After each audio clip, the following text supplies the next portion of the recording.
Assalamualaikum warahmatullahi wabarakatuh. Perkenalkan, nama saya Hendro Gunawan. Saya adalah mahasiswa dari Universitas Brawijaya Jakarta. Kali ini saya akan membawakan sebuah presentasi yang berjudul Analisa Jurnal Sistem Pakar Diagnosa Penyakit Gangguan Tidur dengan Metode Forward Chaining berbasis web, studi kasus UPT Puskesmas Telaga Dewa Kota Bengkulu.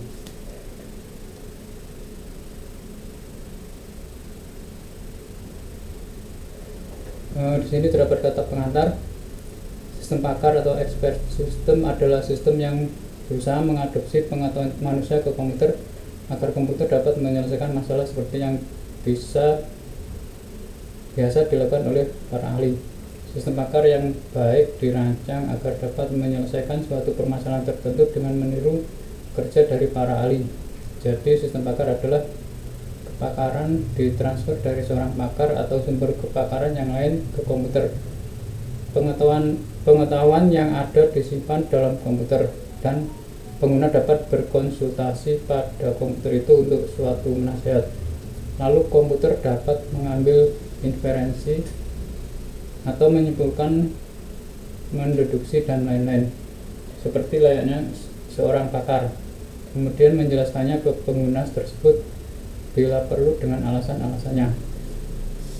Sistem pakar terkadang lebih baik unit kerjanya daripada seorang pakar manusia.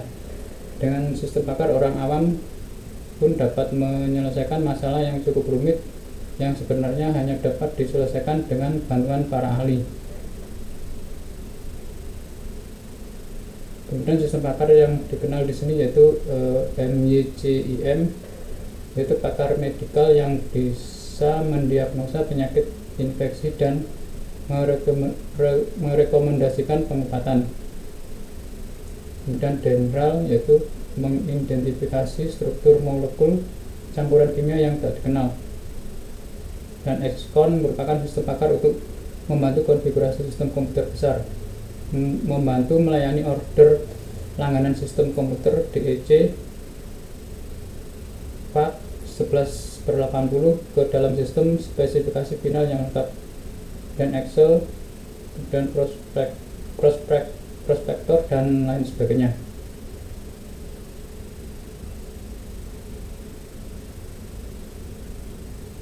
Dan di sini ada konsep sistem pakar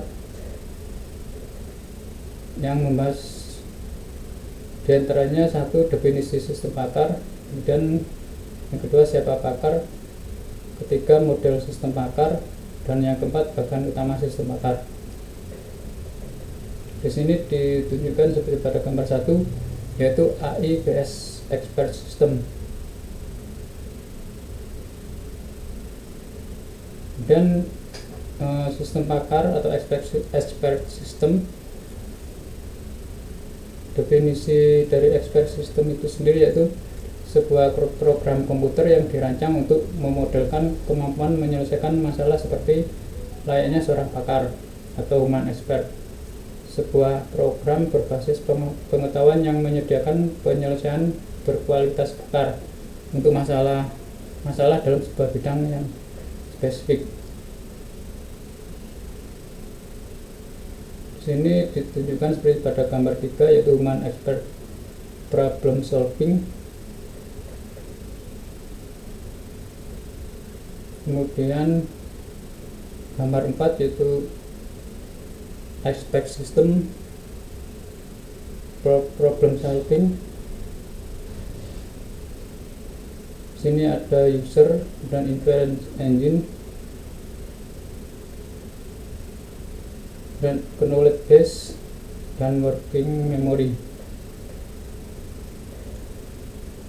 Bab 1 terdapat daftar jurnal penelitian yaitu dengan tema sistem pakar, sedangkan judul jurnal yaitu sistem pakar diagnosa penyakit gangguan tidur dengan metode format chaining berbasis web, studi kasus PTD Puskesmas Telaga Dewa Kota Bengkulu. Di sini ada alamat websitenya.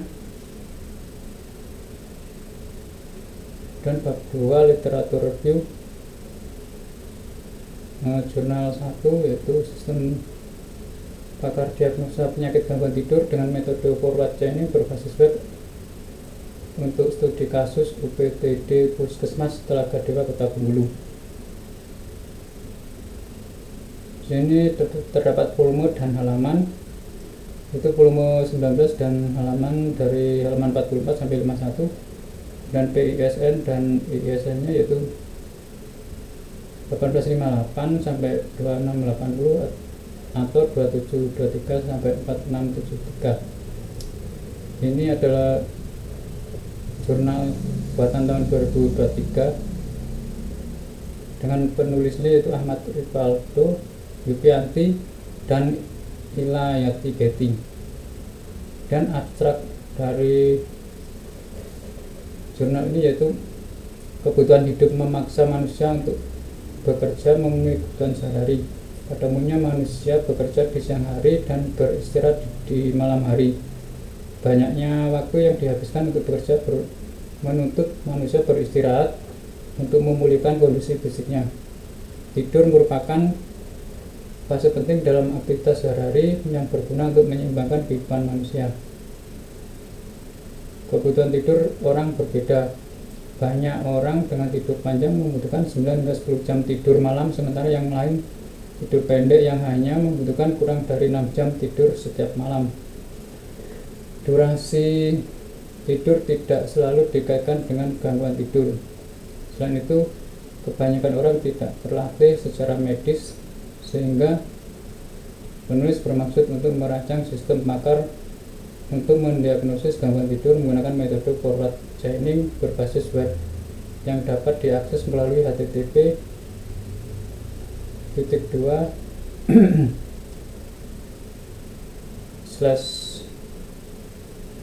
puskesmas-telaga-dewa.com.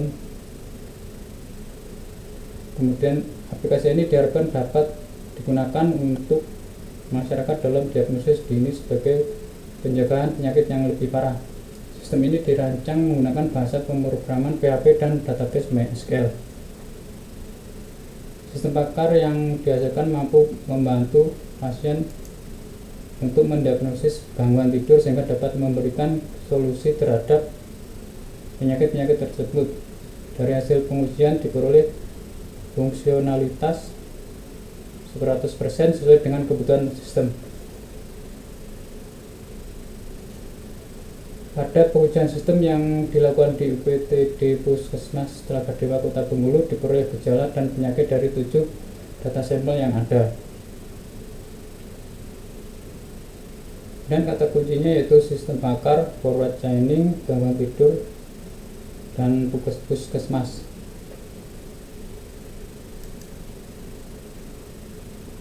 Sedangkan latar belakang dari masalah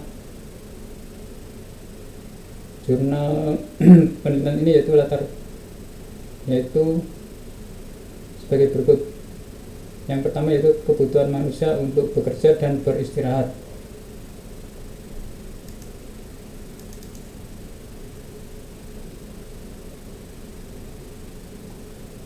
Kemudian pentingnya tidur untuk kesehatan. Dan ketiga, variasi kebutuhan tidur. Keempat, gangguan tidur. Kelima, peran teknologi informasi. Keenam, sistem pakar. Nah, di sini ditunjukkan seperti pada gambar 2.1 yaitu struktur sistem pakar yang terdiri dari knowledge base, domain atau domain knowledge, dan working memory, dan inference engine, dan user. Dan ketujuh yaitu sistem informasi geografis atau SIG. Sistem informasi geografis atau SIG merupakan sistem komputer yang digunakan untuk memberikan bentuk digital dan analisis terhadap permukaan geografi bumi. SIG mengelola data yang memiliki informasi spasial yang mengandung informasi spasial dengan menggunakan peta sebagai antarmuka. SIG terdiri dari beberapa lapisan yang relasi yang memadukan unsur sistem informasi dan geografis. Masalah utama yang diangkat dalam jurnal ini adalah bagaimana teknologi informasi khususnya sistem pakar dan SIG dapat digunakan untuk membantu mendiagnosis dan menangani gangguan tidur yang merupakan masalah umum namun sering tidak diperhatikan dengan serius oleh masyarakat. Kemudian analisa terhadap sistem pakar dari jurnal tersebut mencakup beberapa aspek utama sebagai berikut. Yang pertama, definisi dan fungsi sistem pakar. Kemudian, di mana sistem pakar adalah program komputer yang meniru proses pemikiran dan pengetahuan dari pakar dalam menyelesaikan masalah tertentu. Sistem pakar ini menggunakan basis pengetahuan yang berisi representasi pengetahuan dari pakar dan mesin inferensi untuk menerapkan pengetahuan tersebut dalam pemecahan masalah. Di sini diperlihatkan seperti pada gambar 2.2 yaitu struktur sistem pakar turban.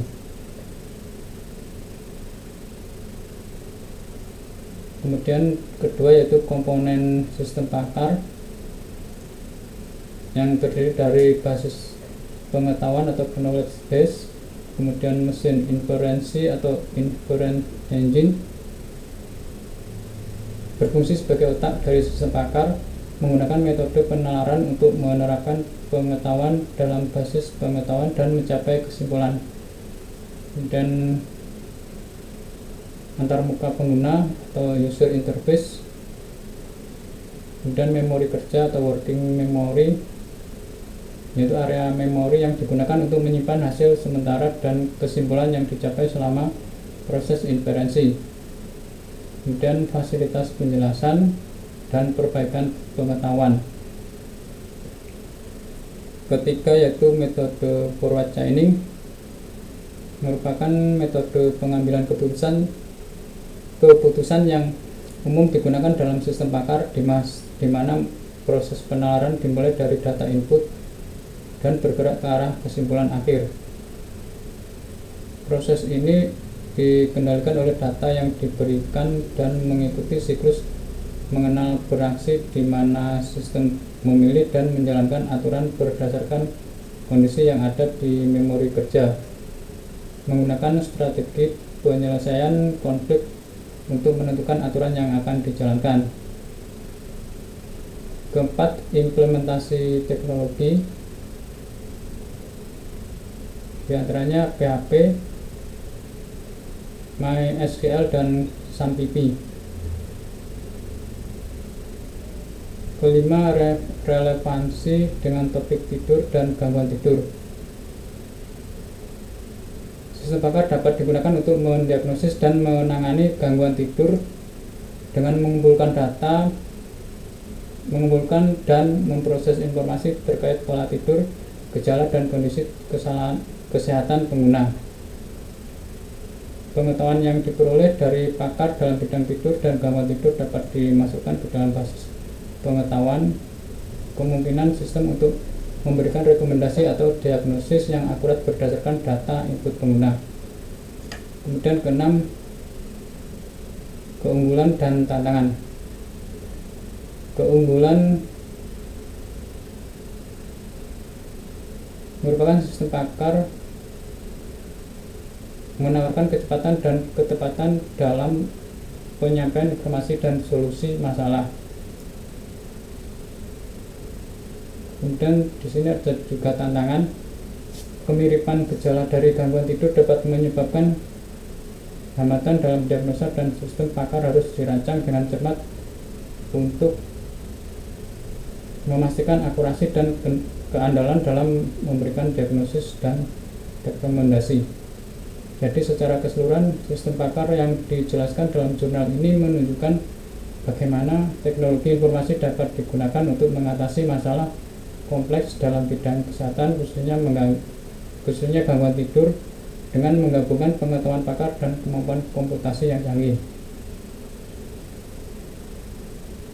Kemudian metodologi penelitian ini menggunakan metode pengembangan perangkat lunak yang disebut metode waterfall. Metode waterfall adalah model pengembangan sistem yang linear dan sistematis dengan beberapa tahapan yang harus dilalui secara berurutan. Tahapan-tahapan dalam metode waterfall adalah sebagai berikut. Pertama, requirement analysis atau analisis kebutuhan, yaitu mengumpulkan kebutuhan sistem dari pengguna dan mendokumentasikannya. Kedua, sistem desain atau desain sistem. Ketiga, implementation atau implementasi. Keempat, integration and testing atau integrasi dan pengujian. Kemudian deployment. Keenam, maintenance atau pemeliharaan. Sini ditunjukkan seperti pada gambar 2.3, yaitu tahapan metode waterfall. A. Metode pengumpulan data. Untuk mendukung penelitian, beberapa metode pengumpulan data digunakan, yaitu yang pertama observasi, yaitu melakukan pengamatan langsung pada objek yang diteliti untuk memahami kondisi nyata di lapangan. Kemudian kedua, wawancara, mengadakan wawancara dengan pakar, dalam hal ini Dr. Evi Suharti, untuk mendapatkan informasi yang relevan dan mendalam terkait masalah yang dibahas. Ketiga, studi pustaka, membaca buku-buku, artikel, dan jurnal yang terkait dengan sistem pakar, diagnosa gangguan tidur, serta pemrograman PHP dan MySQL. Sumber-sumber ini diperoleh dari perpustakaan dan internet. B. Analisa sistem aktual. Pemanfaatan sistem pakar dalam bidang kesehatan dapat meningkatkan kualitas pelayanan kesehatan, terutama dalam mengatasi masalah ketidakseimbangan antara jumlah pasien dan dokter.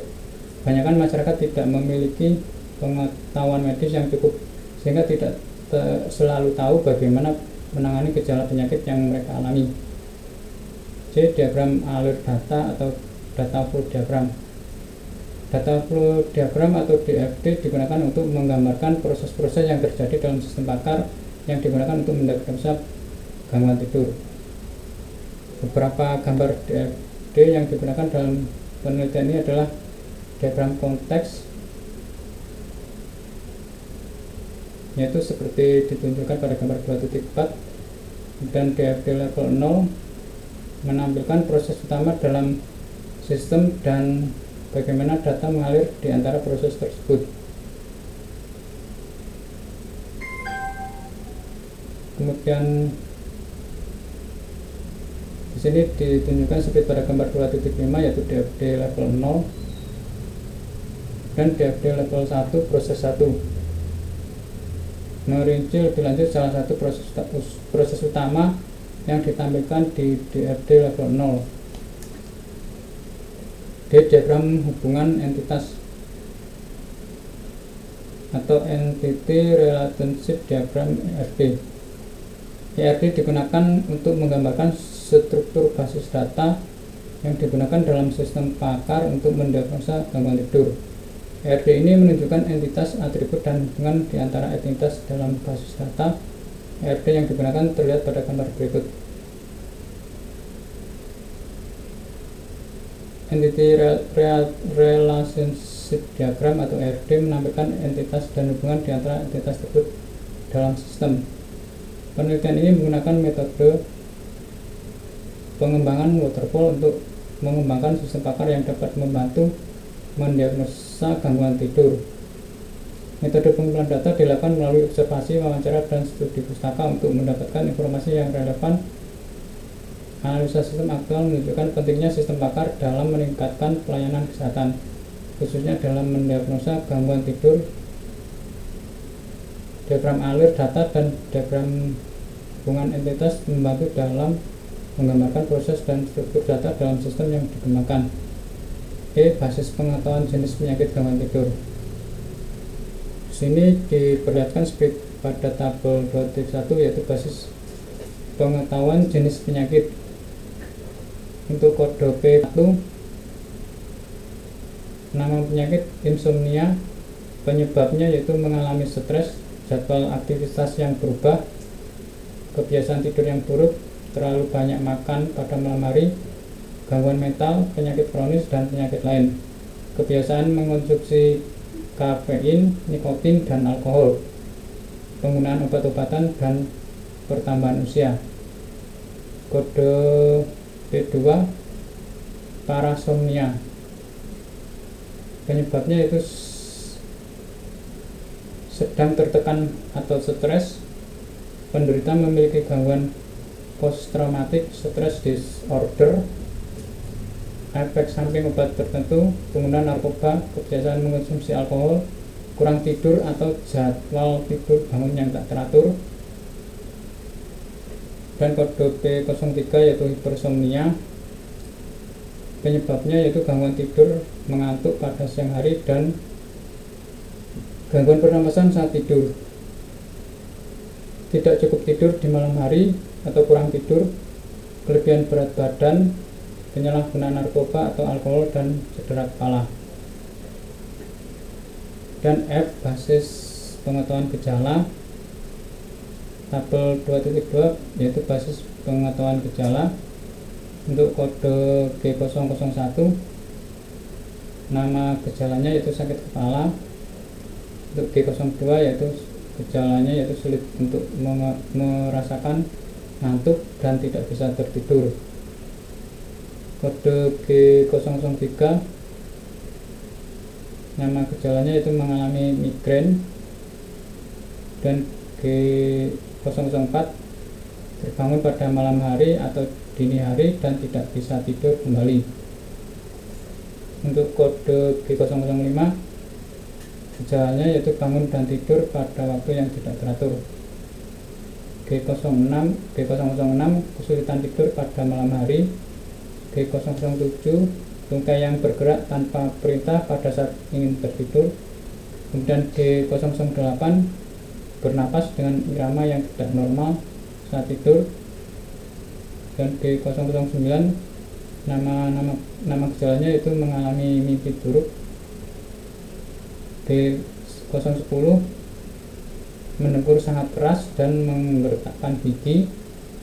G011, kesemutan atau merasakan sensasi yang menjalar ke tangan dan kaki.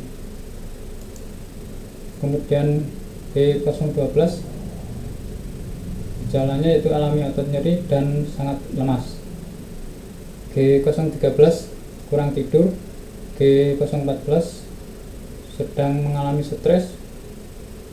Kemudian G015 yaitu penderita memiliki gangguan post traumatic stress disorder atau gangguan stres pasca trauma atau gangguan mental yang muncul setelah seseorang mengalami atau menyaksikan peristiwa yang bersifat traumatis atau sangat tidak menyenangkan.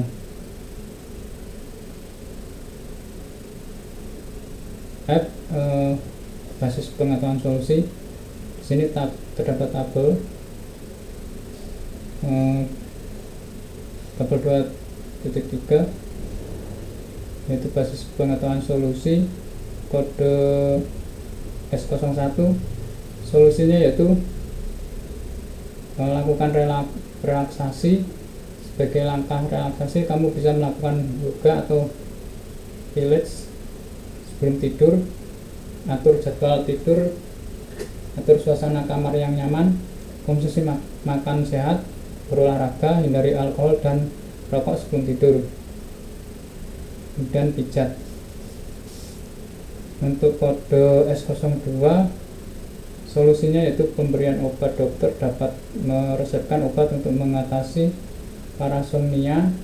Jenis-jenis obat yang mungkin diberikan oleh dokter adalah topiramate, antidepresan, agonis dopamin, melatonin, levodopa, benzodiazepin.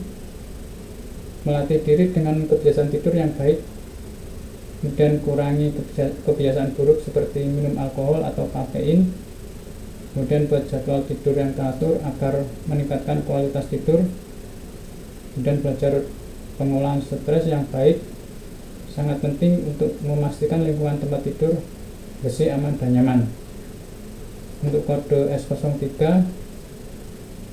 solusinya yaitu mengikuti jadwal tidur yang teratur, menghindari kegiatan yang dapat memperparah gejala yang dirasakan, terutama menjelang tidur, tidak mengkonsumsi alkohol maupun obat-obatan terlarang, menerapkan pola makan kaya nutrisi yang diberikan oleh dokter supaya energi tubuh tetap tercukupi. Kemudian hasil program dan pembahasan dari penelitian tersebut adalah hasil program sistem pakar untuk mendiagnosa gangguan tidur ini dapat diakses melalui web di alamat http://puskesmas.telaga-dewa.com. Sistem ini dikembangkan menggunakan bahasa pemrograman PHP dan basis data MySQL. Sistem pakar ini dilengkapi dengan beberapa menu yang memudahkan pengguna untuk melakukan berbagai fungsi seperti mengelola data gejala, diagnosa, dan lainnya. B. Hasil pengujian black box. Pengujian sistem dilakukan oleh admin menggunakan metode pengujian black box. Metode ini bertujuan untuk menguji fungsi fundamental dari sistem tanpa memperhatikan struktur logika internal perangkat lunak. Pengujian black box digunakan untuk memastikan bahwa perangkat lunak berfungsi dengan benar berdasarkan spesifikasi yang telah dibuat. Berdasarkan berikut adalah hasil pengujian black box. Yang pertama yaitu pengujian login. Tujuan yaitu memastikan bahwa sistem login berfungsi dengan baik. Hasilnya yaitu pengujian berhasil. Sistem dapat memverifikasi identitas pengguna dengan benar. Kemudian yang kedua, pengujian input data gejala. Tujuannya yaitu memastikan bahwa sistem dapat menerima dan menyimpan data gejala dengan benar. Hasil dari pengujian yaitu berhasil, sistem dapat menginput, menyimpan, dan menampilkan data gejala. C. Pembahasan. Di sini login admin dan halaman utama. Deskripsi halaman ini digunakan oleh admin untuk masuk ke sistem. Setelah login, admin dapat mengelola data yang berkaitan dengan sistem pakar gangguan tidur. Admin memiliki kemampuan untuk menginput, menghapus, mengedit, dan menyimpan data. D. Hasil dari penelitian. Hasil dari penelitian ini menunjukkan bahwa sistem pakar gangguan tidur yang dikembangkan dapat diakses secara online dan berfungsi dengan baik sesuai dengan spesifikasi yang diinginkan. Pengujian black box yang dilakukan menunjukkan bahwa sistem mampu menangani fungsi-fungsi dasar seperti login dan input data gejala dengan benar.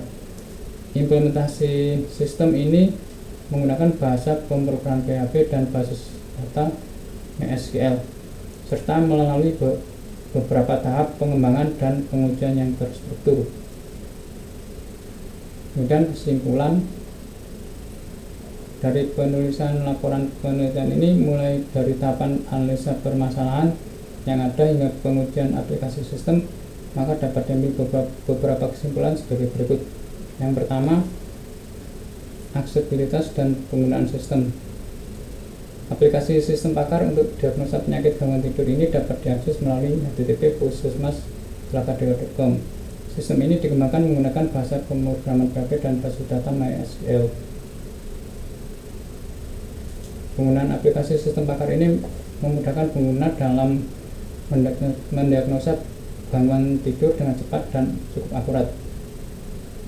Aplikasi ini sangat berguna bagi pasien atau masyarakat yang ingin mengetahui gejala gangguan tidur yang mereka alami. Kedua, pengujian sistem. Pengujian aplikasi dilakukan dalam dua tahap, yaitu tahap offline dan online. Hasil pengujian menunjukkan bahwa seluruh aktivitas pengujian memberikan output yang sesuai dengan yang diharapkan. Aplikasi ini dirancang menggunakan metode forward chaining berbasis web yang memudahkan masyarakat dalam melakukan diagnosa awal untuk perancangan penyakit yang lebih parah. Pengujian sistem di UPTD Puskesmas Telaga-Dewa Kota Bengkulu menunjukkan bahwa sistem mampu memberikan diagnosa dan solusi yang akurat dari 7 data. sampel yang diuji, hasil diagnosa aplikasi dibandingkan dengan diagnosa pakar menunjukkan akurasi yang tinggi. B. Saran-saran agar sistem yang diusulkan dapat digunakan oleh lebih optimal dan berjalan sesuai dengan yang diharapkan. Beberapa saran yang diberikan adalah sebagai berikut. Yang pertama yaitu pengembangan sistem. Sistem yang dibangun saat ini berfungsi sebagai sistem informasi seputar gangguan tidur. Diharapkan ada pengembangan lebih lanjut agar sistem mencakup cakupan yang lebih luas, termasuk lebih banyak jenis gangguan tidur dan solusi yang lebih komprehensif. Kedua yaitu pemeliharaan sistem.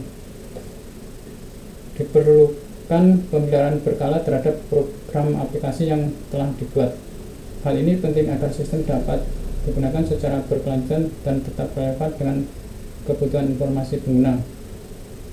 Dengan mengikuti saran-saran ini, diharapkan aplikasi sistem pakar diagnosa gangguan tidur dapat terus berkembang dan memberikan manfaat yang lebih besar bagi masyarakat dalam bidang kesehatan, khususnya dalam pencegahan dan penanganan gangguan tidur.